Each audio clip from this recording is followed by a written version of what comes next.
Esther, né, capítulo 9,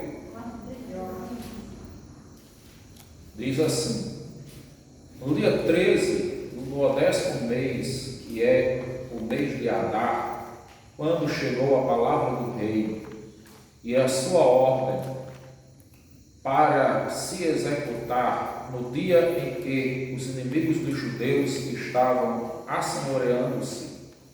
contavam assenhorear-se deles, sucedeu o contrário, pois os judeus é que se assenhorearam dos que os odiavam.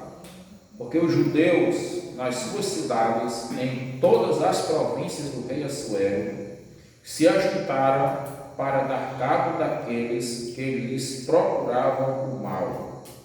E ninguém podia resistir-lhes, porque o terror que inspiravam caiu sobre todos aqueles povos. Todos os príncipes das províncias, e os sátrapas, e os governadores, e os oficiais do rei auxiliavam os judeus, porque tinha caído sobre eles o temor de Mordecai. Porque Mordecai era grande na casa do rei, e a sua fama crescia por todas as províncias, pois ele se ia tornando mais e mais poderoso. Feriram, pois, os judeus a todos os seus inimigos, a golpes de espada, com matança e destruição, e fizeram dos seus inimigos o que bem quiseram. Na cidade de Suzã, os judeus mataram e destruíram a 500 homens, como também em Parsandata, Dalfon, a Aspada, Porata, a Adalia, a Aridata, a Farmasta, a Arisai e Aridai e a Valzata, que eram os 10 filhos de Amã, filho de Amedata, o inimigo dos judeus. Porém, no despojo não tocaram. No mesmo dia foi comunicado ao rei o número dos mortos na cidade de Suzã. Disse o rei a rainha Esther: na cidade de Suzã mataram e destruíram os judeus a 500 homens, e os 10 filhos de Amã nas mais províncias do rei. Que terão eles feito?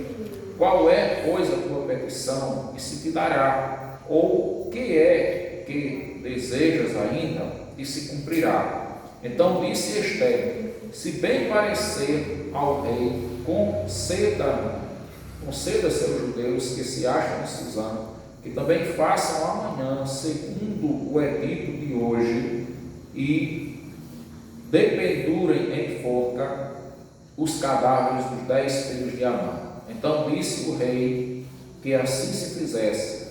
Publicou-se o edito de Suzã e dependuraram os cadáveres dos filhos de Amã. Reuniram-se os judeus que se achavam em Suzã também no dia 14 do mês de Adar, e mataram em Suzã 300 homens, porém o despojo não tocaram. Então o versículo de número 15. Bom, nós vamos nessa altura da leitura do livro, nós vemos um momento onde acontece uma reviravolta, né?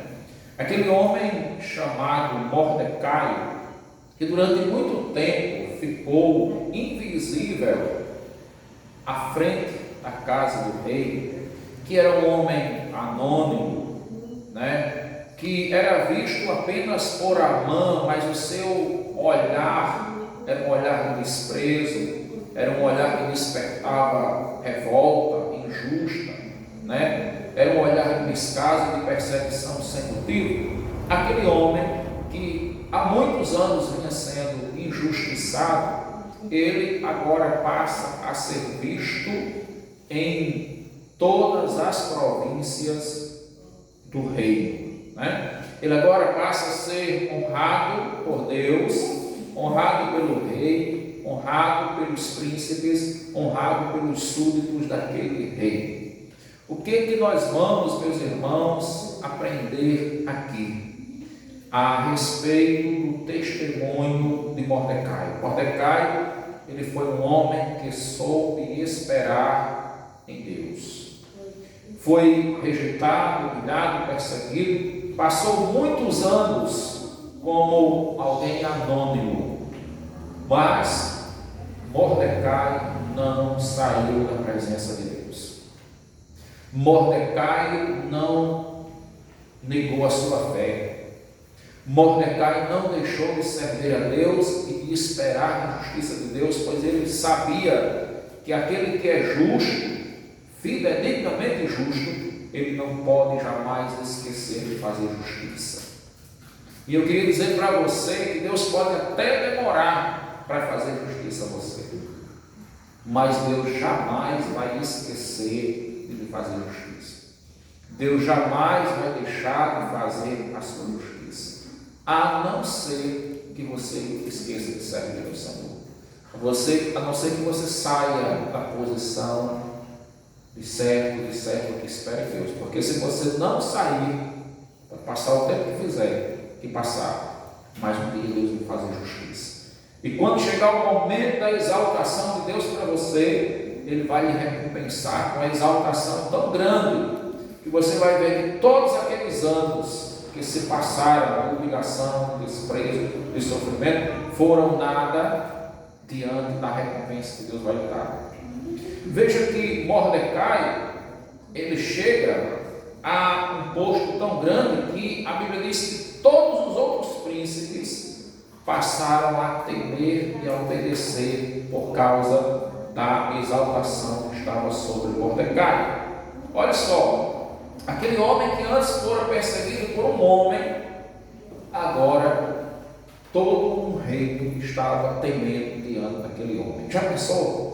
Alguém persegue você, é perseguido por uma pessoa, e depois Deus faz um temor sobre todas as pessoas, sobre uma multidão, e todos passam a temer diante de você. Olha só, o versículo número 3 diz assim: todos os príncipes das províncias e os sátrapas e os governadores e os oficiais do rei auxiliavam os judeus, porque tinha caído sobre eles o temor de Mordecai. Então, o temor que havia sobre eles, sobre aquelas autoridades, por causa de Mordecai, era o temor que vinha do Senhor.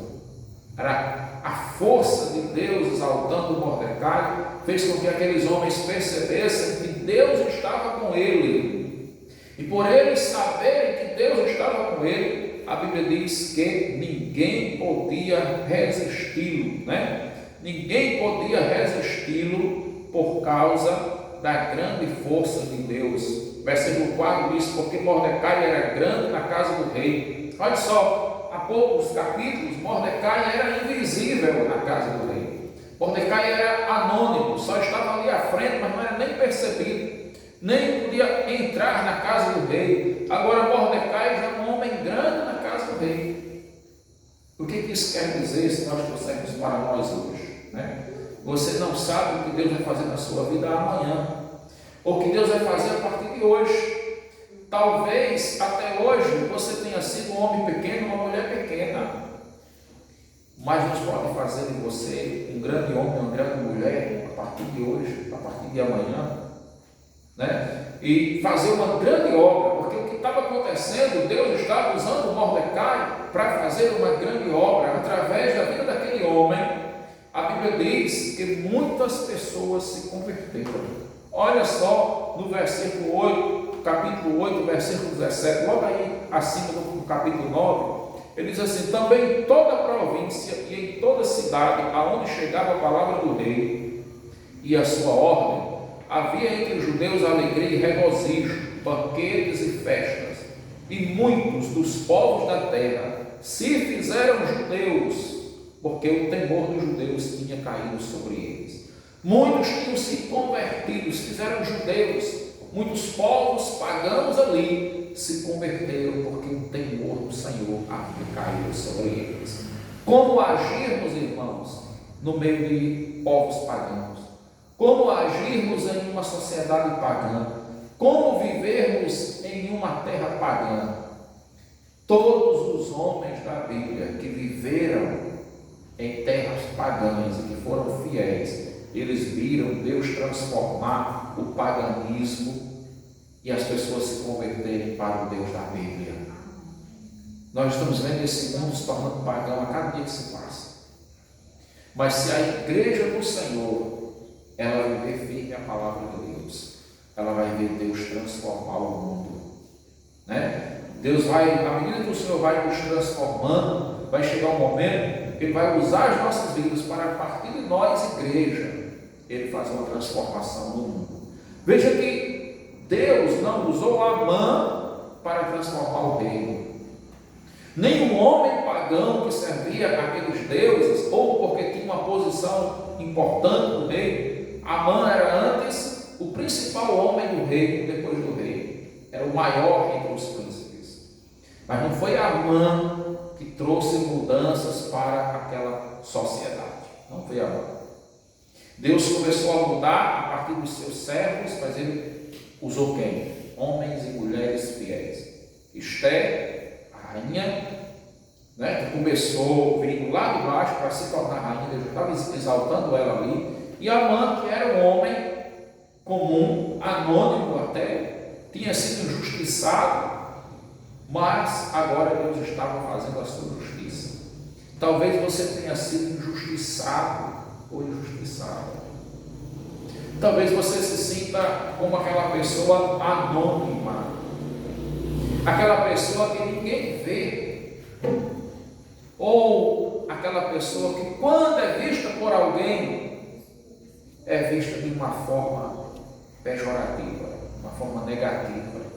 Quando alguém olha para você, no caso de Mordecai, tinha um homem que olhava para ele todos os dias, Amã. Mas Amã olhava para lhe fazer o mal. Amã olhava para Mordecai e rangia os dentes, porque a Bíblia diz no livro dos Salmos que o ímpio olha para o justo e range os dentes pela inveja, pela natureza espiritual que lhe é própria da impiedade, da iniquidade. E o justo se torna vítima dos perversos simplesmente pelo fato de ser justo. Tem um momento que o salmista estava e diz assim: Senhor, como se multiplicam os meus adversários, como cresce sem causa o número dos meus inimigos. Então tenha por certo, você que é crente, não se espante. Pedro vai dizer assim: não se espante como se fosse uma coisa do outro mundo, né? Como se fosse uma coisa nova, porque nós somos chamados para isso. O justo que vai ser perseguido, vai ser odiado, mas Deus o livra de todas as suas angústias.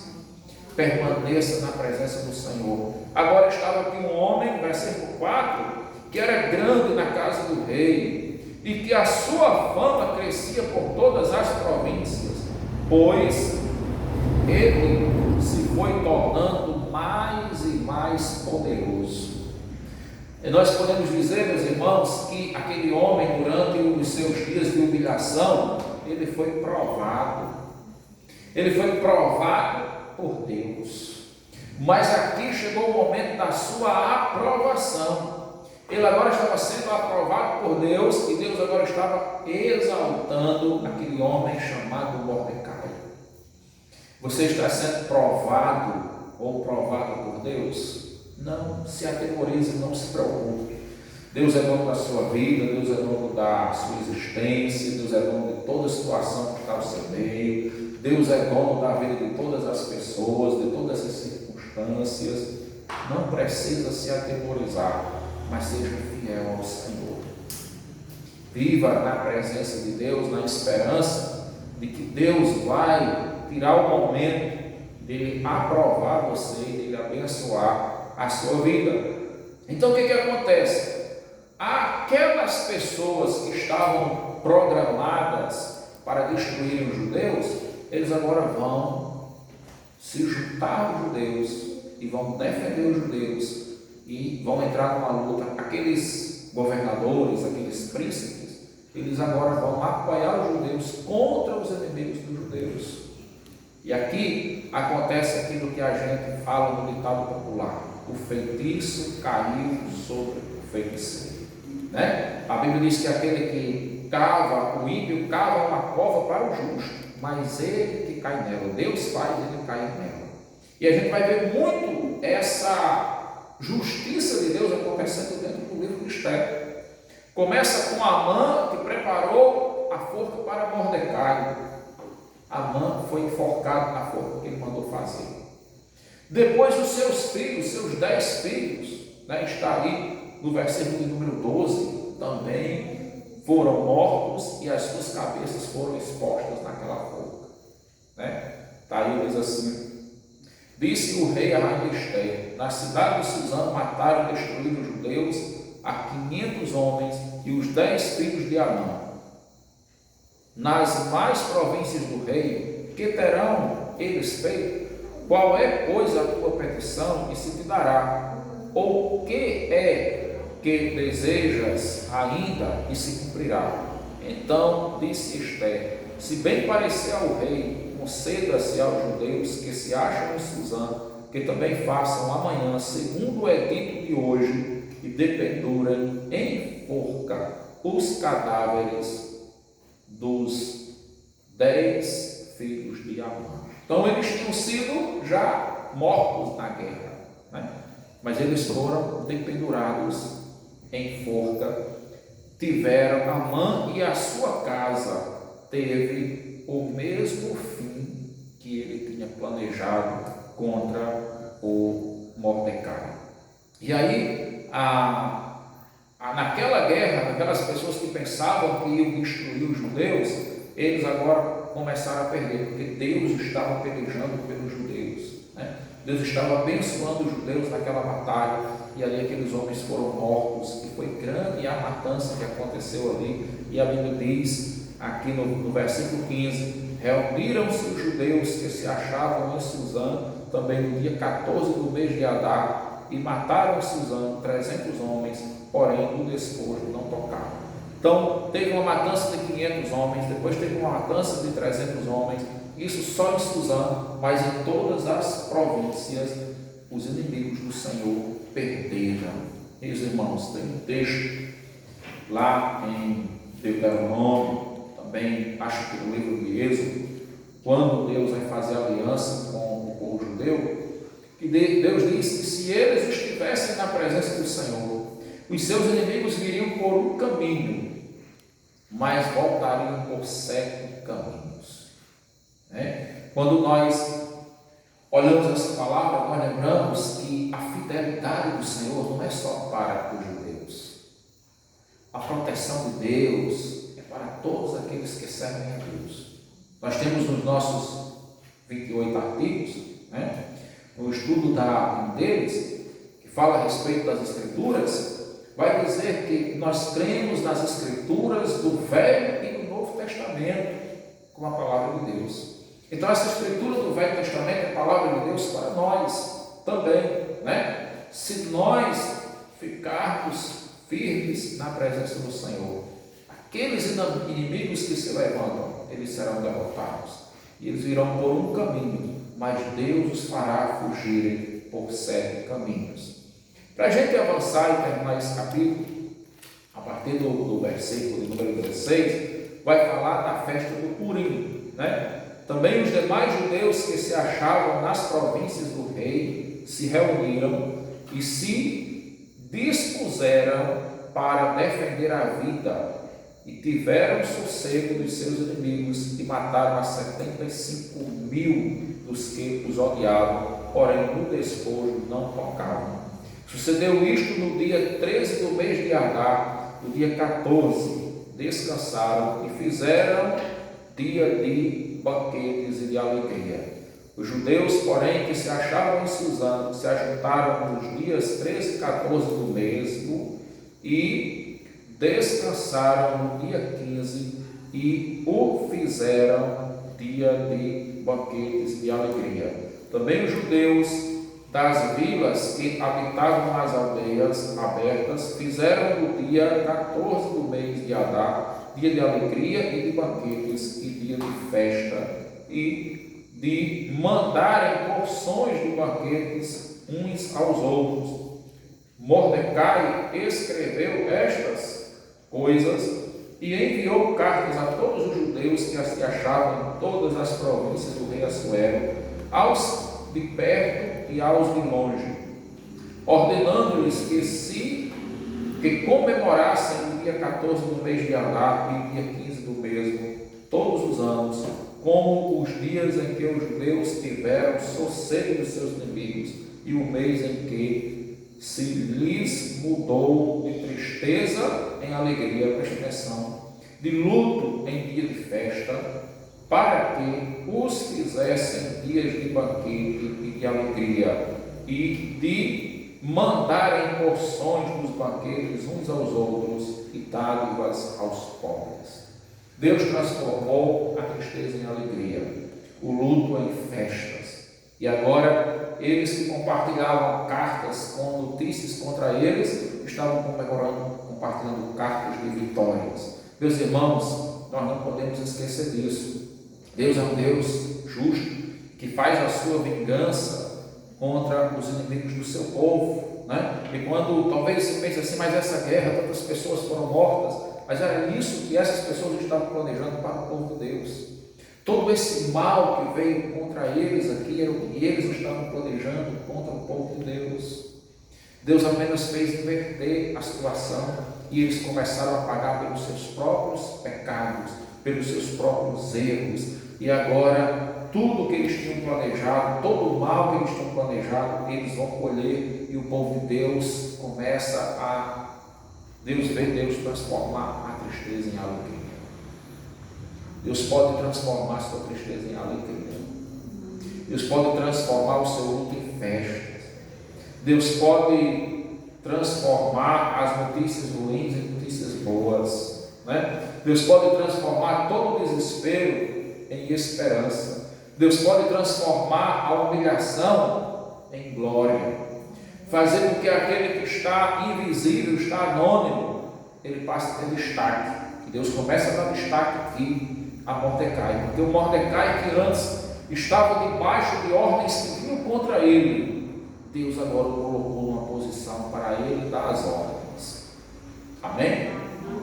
Ele agora era a autoridade que estava dando as ordens para corrigir toda aquela injustiça, e eles também estavam trazendo banquetes e presentes, né, dádivas aos pobres, versículo 23. Versículo 24, porque Amã, filho de Amedata, o Agagita, inimigo de todos os judeus, tinha intentado destruir os judeus e tinha lançado o pur, isto é, sortes, para os assolar e destruir. Então, essa sorte que eles lançavam, contra o povo de Deus, agora estava caindo contra eles, né? O mal que eles tramaram, que eles planejaram, Deus fez se voltar contra eles próprios. Mas, tendo Ester ido perante o rei, ordenou ele por cartas que o seu mau intento que assentara contra os judeus recaísse contra a própria cabeça dele, pelo que enforcaram a ele e seus filhos. Por isso, aqueles dias chamam Purim, do nome Pur. Daí, por causa de todas as palavras daquela carta e do que testemunharam e do que lhes havia sucedido, determinaram os judeus e tornaram entre si sobre a sua descendência e sobre todos os que se chegassem a eles, que não se deixaria de comemorar estes 2 dias, segundo o que se escrevera deles e segundo o seu tempo marcado todos os anos. E que estes dias seriam lembrados e comemorados geração após geração por todas as famílias, em todas as províncias, em todas as cidades, e que estes dias de Purim jamais caducariam entre os judeus, e que a memória deles jamais se extinguiria entre os seus descendentes. O que acontece? Aquilo virou, meus irmãos, conteúdo para a evangelização. Como a história do que Deus tinha feito a Faraó no Egito. Eles estavam compartilhando a vitória do Senhor.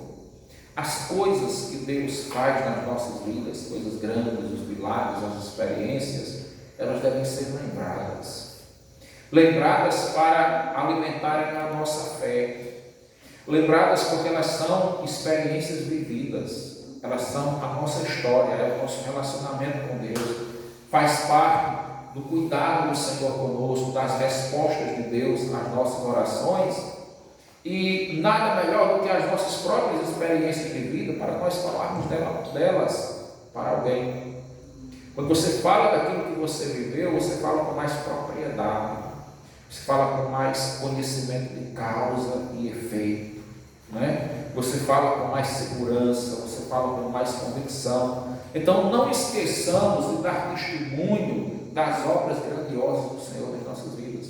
Aqui nos estavam dizendo que, versículo 28, que estas coisas seriam lembradas e comemoradas geração após geração, para que os seus filhos, os seus netos, os seus descendentes, as gerações posteriores pudessem conhecer esse Deus que age na história, esse Deus que sempre cuidou do seu povo, esse Deus que sempre socorreu o seu povo, esse Deus que sempre fez justiça ao seu povo, e assim eles pudessem ser evangelizados. Será que você tem tirado tempo para falar para os seus filhos, seus netos, né? Para as crianças, as gerações mais novas, das experiências dos seus antepassados, da sua própria experiência de vida com Deus? Versículo número 29 diz assim: então a rainha Esther, filha de Abiail, e o judeu Mordecai escreveram com toda a autoridade, segunda vez, para confirmar a carta de Purim. Expediram cartas a todos os judeus, às 127 províncias do reino de Assuero, com palavras amáveis e sinceras. Vejam bem, aquelas 127 províncias que antes recebiam notícias de destruição para os judeus, elas agora estavam recebendo notícias de vitória.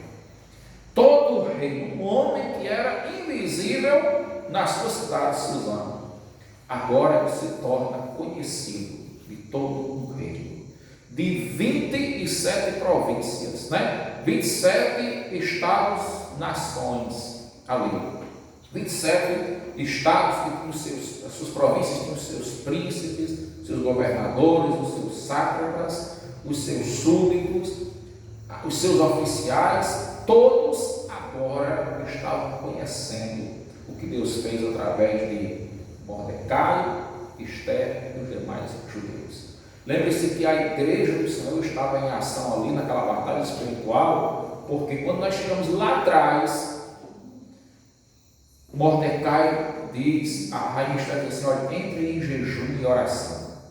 E a Bíblia diz que ele entra em jejum e oração, mas todos os judeus fizeram o mesmo. Ou seja, toda a igreja entrou na batalha espiritual, né? Vocês viram no estudo passado, nós falamos que quando os hebreus estavam se sentindo escravos no Egito, diante das humilhações de Faraó, o que eles fizeram? Eles clamaram ao Senhor. Aí quando eles clamam, quando eles oram, Deus levanta Moisés e diz assim: olha, eu apareci a você, estou vindo a você por causa do clamor do meu povo.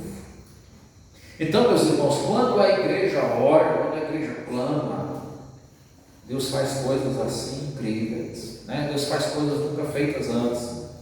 Deus remove as montanhas, Deus levanta pessoas, Deus faz milagres, Deus produz a libertação, Deus muda, faz a situação se inverter, e aquilo que era derrota passa a ser vitória.